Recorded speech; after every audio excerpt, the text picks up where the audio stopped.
Ladakh witnessed massive protests that turned violent, leaving 4 dead. India probes the alleged role of Ladakhi activist Sonam Wangchuk in instigating these protests. Who stands to gain with the volatility in Ladakh? We find out. India dominates the Asia Cup, thrashes Pakistan in the 2 encounters between the two sides.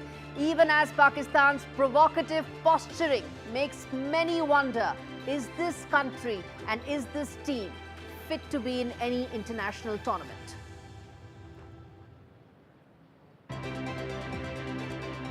MiG-21 finally bows out and in great style.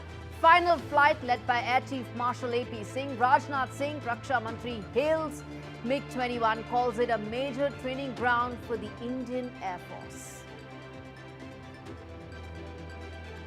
ऐतिहासिक mission हो, हर बार मिग-21 ने तिरंगे का सम्मान बढ़ाया है, इसलिए यह फेयरवेल हमारी कलेक्टिव मेमोरीज का भी है और हमारे नेशनल प्राइड का भी है.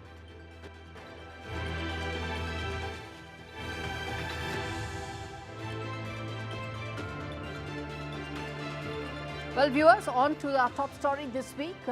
Well, just 4 weeks after Trump announced the tariffs against India, he has come out with a fresh set of tariff tsunami. Every day, there is yet another tariff announcement that comes in from Donald Trump.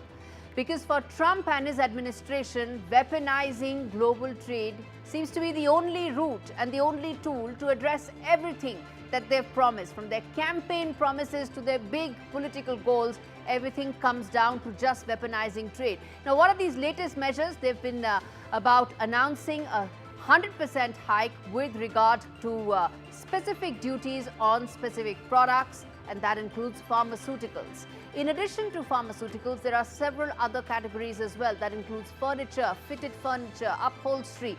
Several of these items now, viewers, is labor intensive in nature, and that's important to note because in all probability Americans will struggle to find domestic alternatives to these options because it's unlikely to be as cheap as some of these are, which are being manufactured in Vietnam, in China, in India, and then being sent across and exported to America. Now, American consumers will probably be, in all likelihood, the real loser because some of these labor-intensive options are not going to be available.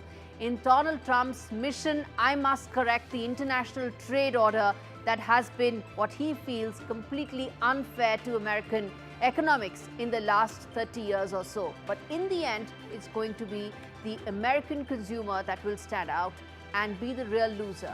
I'm going to now tell you more about the pharmaceutical space where there has been a fresh tariff that has been levied. And I'm also going to tell you why is it that this time around India is not going to be impacted very majorly, very significantly. Let's put that out for you to understand. Now, there's a 100% levy that has been put on pharmaceuticals, that's correct, but that doesn't include generics. That's the most important part. And India is not manufacturing. In fact, the major bulk of it is generics that India manufactures, where 75% of its exports are largely generic in nature. And those that are not, which is the remaining part of it, you have a lot of our major pharma companies actually producing locally in America, and that is also likely to be less impacted, which is big Indian pharma companies have set up shop in America. But the last and most important part, which needs to be identified and pressed upon in detail, viewers, for you to better understand why this time around, this is not an India-specific tariff.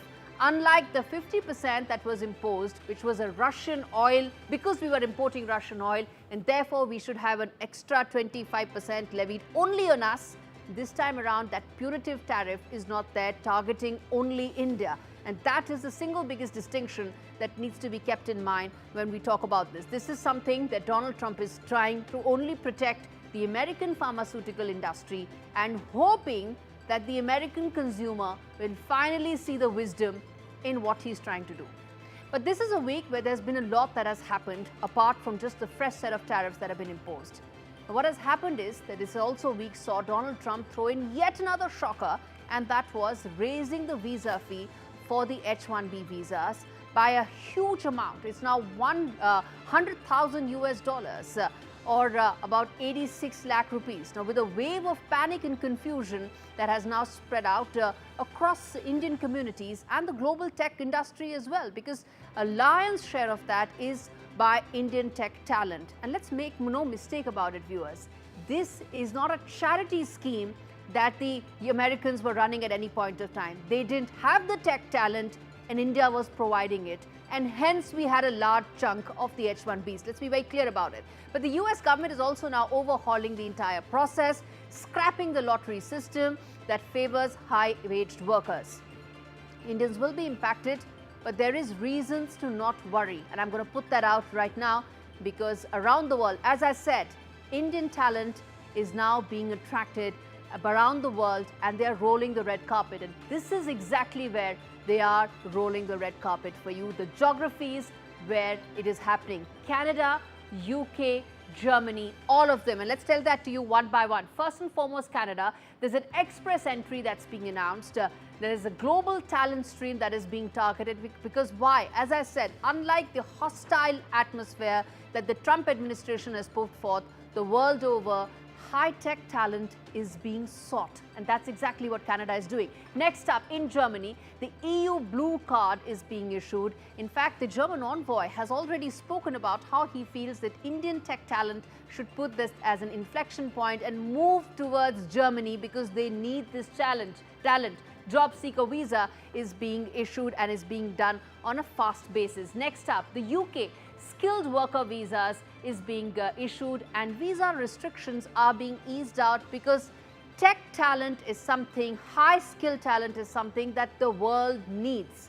Lastly, that also includes South Korea, where fresh set of visa opportunities are being given, and that includes passes and special visas. The STEM visa, which many know only the Indians are best at in terms of providing. And let's get you the benefits as to what really some of these other countries are offering and why it is time to pivot. What is Trump's loss will be gained for several of these other countries. First and foremost, there are lower visa fees. Nobody is giving that kind of a visa hike that only Donald Trump and his administration are thinking of. So there are much lower visa fees. Second and equally important part that some of these other countries are offering, which is predictability. That is the single most important aspect. Every day there is a new bomb that comes in because Donald Trump thinks that he's woken up from the left side of the bed, he has a different view. From the right side of the bed, he has a different view. None of that in any other parts of the world, and that predictability is most important when you want high skilled labor and best of the best talent to come to your country. And finally, easier pathways to citizenship, easier pathways to be able to see what lies ahead in terms of your career trajectory across 10, 20, 30 years.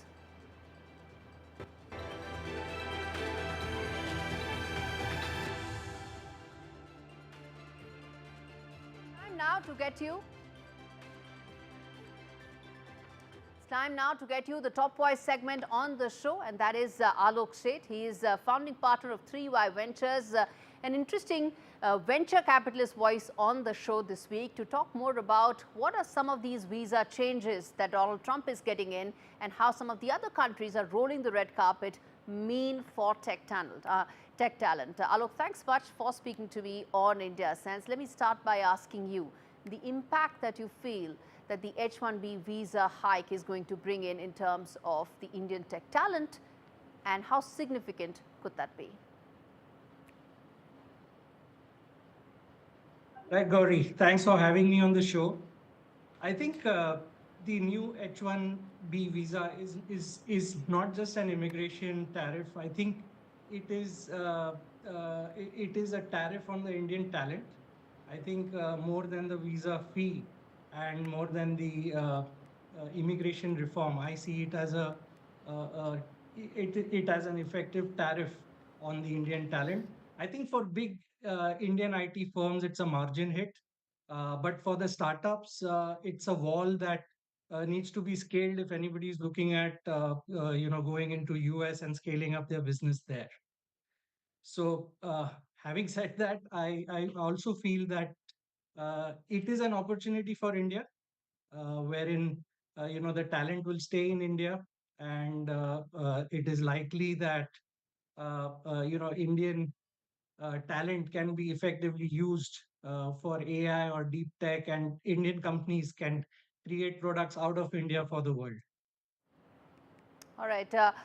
Alok, then, which brings me to ask you in terms of specific areas, whether you talk about deep tech, whether you talk about machine learning, whether you talk about AI, these are areas where there's a massive skill gap, the gap that Indian tech pipeline, the talent pipeline really fulfills. Do you agree? That's right. That's right. I frankly think that the Indian talent is pretty much across the American innovation ecosystem. So it's not just one area which gets impacted. I think you find Indian talent in ML. You find Indian talent doing deep tech. So it's not only about a specific sector which is is going to have significant impact. I think it is going to be the entire American innovation ecosystem. There will be a ripple effect across the board. Just to give you an example, 71% of all the H-1B visas were issued out of India. The next highest was China, which was at 11 odd percent. So you can fairly estimate, the scale at which the Indian talent was being deployed across the American innovation system. The likely hit, for example, Amazon alone is likely to pay $1 billion more if they have to pay this fee to have this talent on board after the tariffs are put in place. Which brings me to ask you, Alok, that are you surprised that with Indians being so important in the tech ecosystem in America, there haven't been that many voices that have come in from the influential Indian American community itself, the influential Indian American CEO community itself? I think there are political undercurrents. There are political compulsions to what is happening. I think every uh, if you look at it, it basically has the U.S. domestic politics at play. Plus, there is the entire tariff and trade discussion which is happening currently with various countries, and these are ways to uh, uh, basically leverage those talks, put pressure on the trading partners, and also play to the galleries, to the local voters. So I think it's a combination of all of this, and I'm sure the Indian diaspora is a soft power for India, and there will be a significant role they will play eventually. I think these are short-term.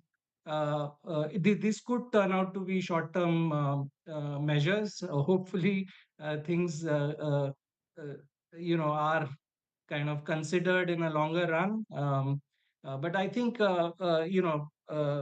there is resilience in the IT sector as well. I think uh, we are talking about $100,000 average salary. If we consider, it will be about 30% of the average salary over a 3-year period, and even lesser if it is a 5-year period. So uh, it is possible that the lower end jobs are impacted significantly, but there could be a significant number of jobs which still go ahead with this tariff in place, like it is happening for the tariff on the goods. I mean, today people are paying that extra to kind of get their food supplies from India, Okay. for example, or goods from China. All right, Alok, let's leave it there. Let's hope that the soft power delivers a hard punch. This is their time to speak up against some of these policies. Let's leave it there. Alok Sheth, thanks much for speaking to me.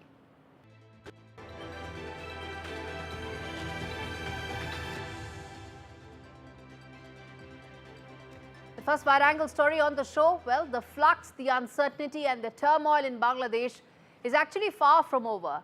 It seems the country is now witnessing its worst economic crisis, a sharp downward spiral for a country that the World Bank highlighted as one of the fastest growing in just 2 years back. Well, on his part, it seems that Mohammed Yunus is now having a case of completely misplaced priorities.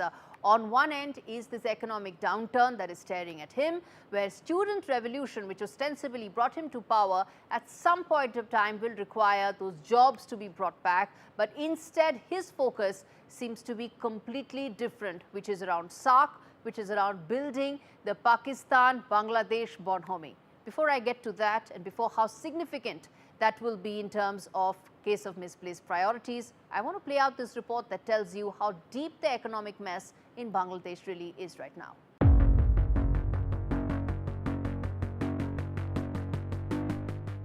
Empty wallets, shuttered factories, rising despair. Nobel laureate Muhammad Yunus came to power on a wave of hope. But today, Bangladesh is sinking under a tidal wave of economic pain. What was once a rising economy is now spiraling into its deepest crisis in decades. Foreign currency reserves, once over $33 billion in 2021, have now fallen to around $20 billion, barely enough to cover a few months of imports. Foreign direct investment has dried up, plunging by almost 40% compared to last year. With no election dates set yet, after more than a year since former PM Sheikh Hasina's ouster, investors are wary due to corruption and a lack of policy clarity under the interim government. Meanwhile, the banking sector has plunged into a crisis as a vicious cycle of defaulted loans, bad regulation, corruption and more has further weakened the economy. The Asian Development Bank revealed Bangladesh's loan default will touch $74 billion. The garment industry, the country's lifeline, is shrinking. Exports down, factories closing, throwing thousands out of jobs every month. Yunus, once celebrated as a savior, now faces the wrath of a nation betrayed as parties from all sides push for polls. Bangladesh stands at a dangerous crossroad as the country is on the brink of sliding into its gravest financial meltdown in a generation. Under Yunus, the clock is ticking. Viewers, Bangladesh is likely to hold its election on the 12th of February, and the government is likely to be formed by the 17th of February next year. But till then, there are three key hurdles that the Yunus government will have to overcome and focus on. It needs to first ensure that the polls are free and fair, do not give a free pass to the radical Islamists. It needs to ensure that the aspiration to become the hub of regional connectivity needs to be aligned to practical realities. It should not be that SAARC, it aims to in fact turn SAARC into a Pakistan-Bangladesh bonhomie session, which is what Yunus's priorities seem to be about.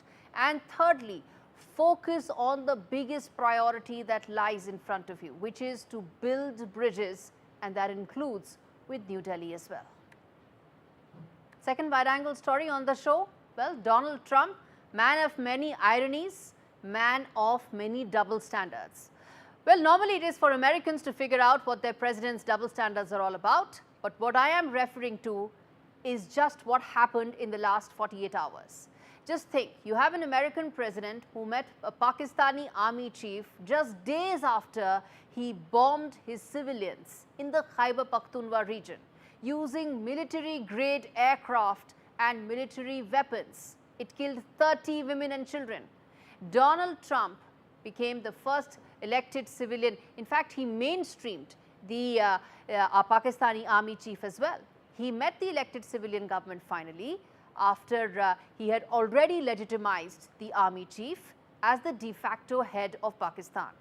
Of course, two wrongs do not make a right, but it seems that Pakistani civilians are less valuable to the Trump administration as compared to the Ukrainian civilians for whom suddenly Donald Trump is now batting for. Why is he not batting for the Pakistani civilians is the key question. Why is he meeting Shehbaz, Sharif and Asim Munir just hours and days after they bombed their own people? The 90-minute meeting had three clear objectives for Donald Trump. Rare earth minerals being the first and foremost in the restive Balochistan region. But that starry-eyed American operations need to keep in mind is that this is an area where even the Chinese have not been able to succeed simply because it is an area which is extremely restive and very tense. The second thing that needs to be kept in mind is the fact that this meeting was important to further build on those alleged crypto connections that somehow tie the Pakistanis and allegedly the Trump family as well. And the third reason why this meeting was important was, well, no prizes for guessing, the Nobel Prize. India has all along maintained that Operation Sindoor ended because India's military objectives were achieved. So what can Donald Trump do then? He needs to host the Pakistanis because he needs to have the Nobel. And those were the three reasons why this meeting took place. Well, viewers, on that note, slipping into a short break in India Sense, we come back more and talk more about why Canada needs to finally wake up to the Khalistani cause.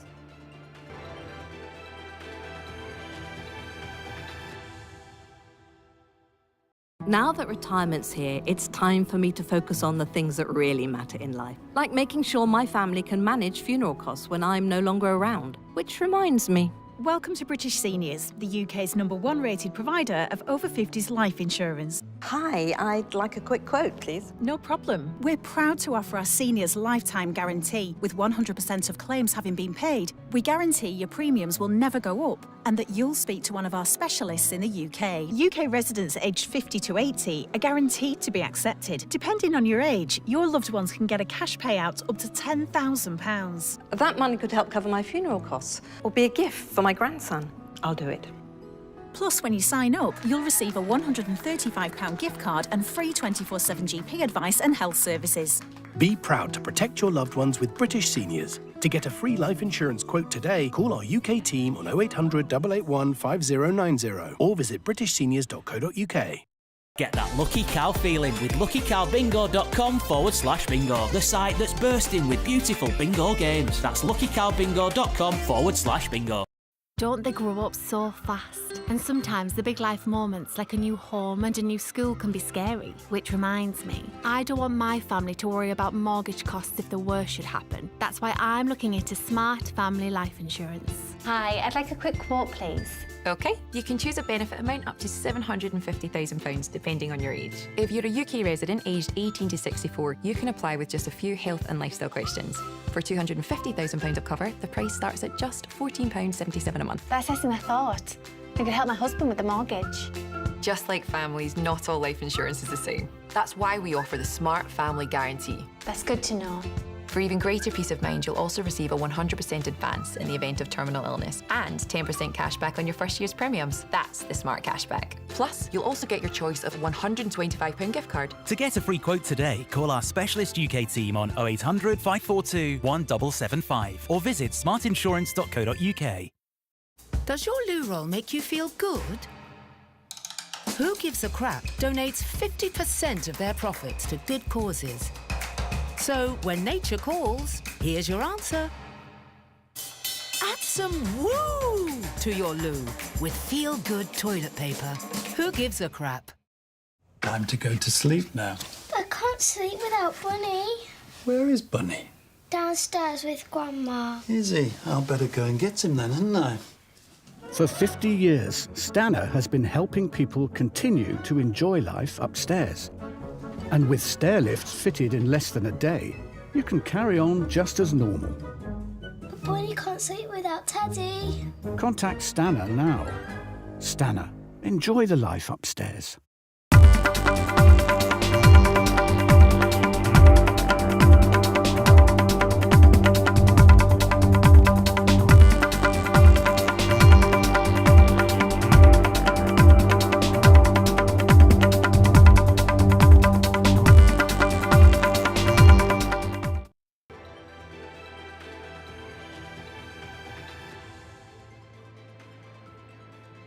Well, viewers, in a sign of warming ties, Canadian Foreign Minister Anita Anand, who is of Indian origin, is all set to visit India next month. She will be meeting her counterpart in India as well. Now, the announcement just came after Ajit Doval met his Canadian counterpart. Remember, security is one of the key aspects of this relationship, and return to structured security dialogue is something that hopes to bring the strained ties onto an issue and onto a path of not just recovery, but ensure that they grow from there. That's an optimistic note, but there's also something that needs to be cautious about, and that is the threat that looms over this thawing relationship, the K-terror threat that needs to be spoken about. It needs to be addressed before it derails ties yet again, And that is something that New Delhi is very clear about. Because for New Delhi, priorities are clear. Counter-terrorism, defending territorial integrity, safeguarding sovereignty, fighting transnational organized crime. These are extremely clear red lines. These are areas where the Ghani government needs to walk the talk. It needs to address India's core concerns. The fact that Khalistanis roam freely in Canadian streets, they go about ensuring that they shoot down several restaurants, several prominent areas, needs to be handled. These anti-India elements need to be reined in. And the previous government made the mistake of not listening to India's concerns. Ghani government and Ghani's administration cannot make that same mistake. For them to move ahead on trade and shared concerns under the Trump era, they need to address security challenges that New Delhi feels have been ignored for far too long. Well, viewers, on that note, with that, we wrap things up on this edition of India Sense. Thanks so much for watching.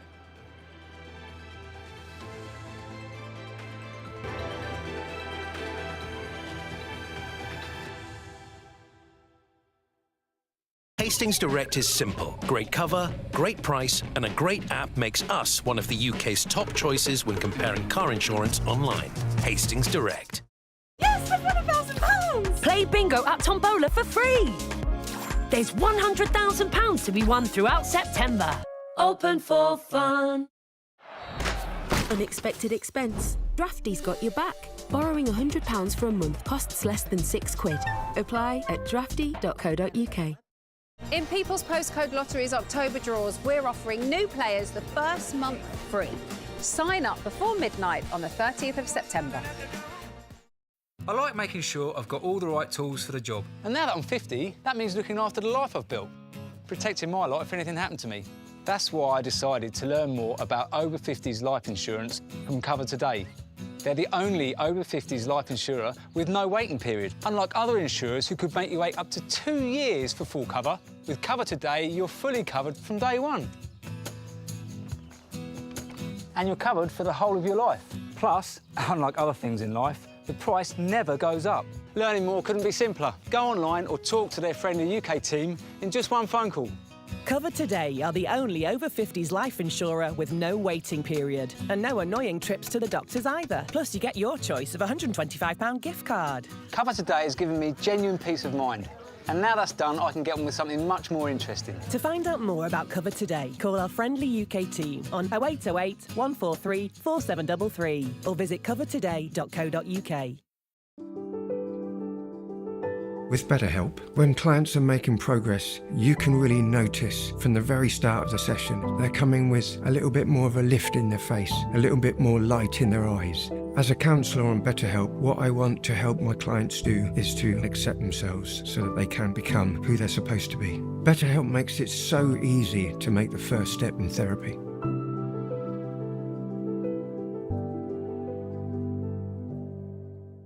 It was so painful to watch.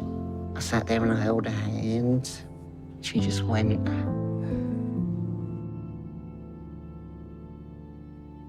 Though people don't like to talk about it, but we're getting older, it has to be done.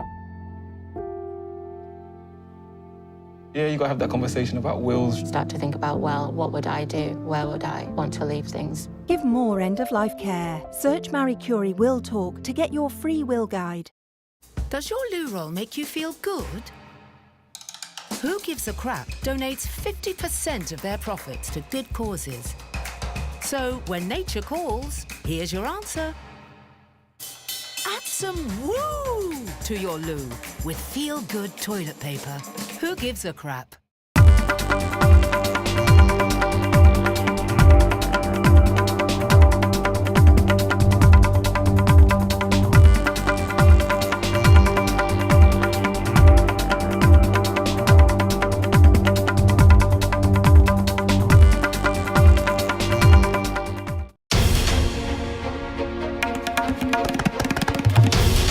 This is NDTV, and you're watching NDTV 24/7.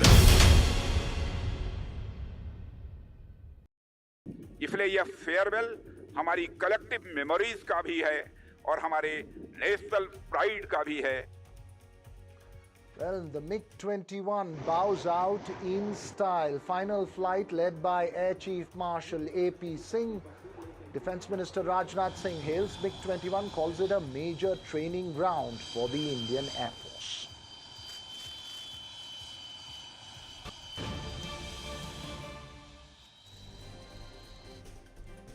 Well, first up to breaking news coming in from the ICC front. The ICC has decided